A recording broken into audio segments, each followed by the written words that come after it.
नमस्ते।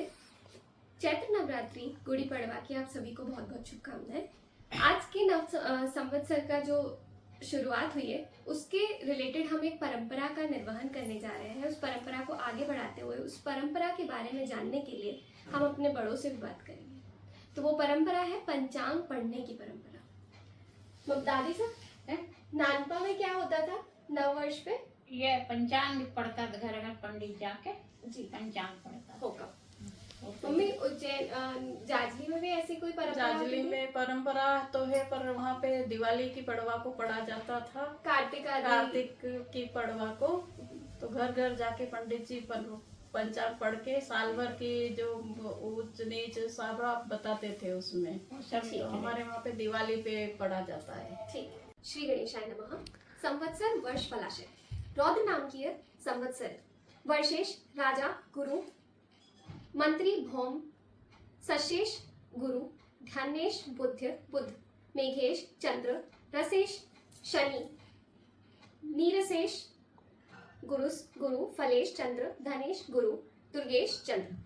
वर्ष नाम पौषस्तस्य फलम पौषेब्दे सुखिनः सर्वे गुरु पूजार ताजना क्षेत्रं सुभिक्षमारोग्यं वृष्टिः कृषकसम्मता रोहिणी निवास समुद्र मध्ये तत्फलम समुद्रे तु सुवृष्टिः स्यात् समकल मानसून गतिपथः समय निवास मालिगृहे तत्फलम मालिनः प्रचुरा वृष्टि सुभिक्षः चतुर्मेघ गणनानुसारेण मेघनाम पुष्करस्तस्य फलम नैव कद फल मूल विवृद्धि जायते विविध पातक वृद्धि रोगतो जन कृषत्व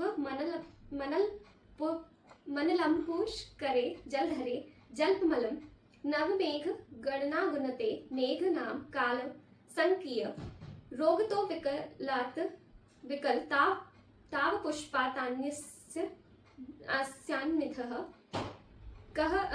कलह ताक्ष मातृभृतां काल नाम जल दो दयो यदा नैव वर्षति जलं वृषातदा स्तंभ चत्वारेषु जल तृण अल्पता वायु अन्य मान्यता।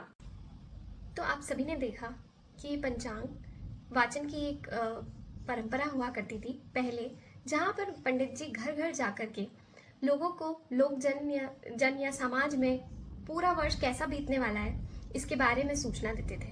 और यह परंपरा बहुत ही अच्छी परंपरा कहलाती थी। परंतु आधुनिक समय के साथ चीज़ें बदलती जा रही हैं, लेकिन भारतीय संस्कृति की ये परंपराएं विलुप्त नहीं होनी चाहिए। इनका रूप भले ही हम परिवर्तित होकर के देख सकते हैं समाज में, लेकिन इनको बचाने के लिए हमें ही आगे आना होगा और अपनी अगली पीढ़ी तक पहुंचाना होगा। तो महर्षि पाणिनि संस्कृत एवं वैदिक विश्वविद्यालय की ओर से उदय पर्व के अंतर्गत आयोजित इस पंचांग वाचन की परंपरा को मैंने आगे बढ़ाया है। हो सकता है कुछ गलतियां हुई हो, उसके लिए मुझे क्षमा कीजिएगा।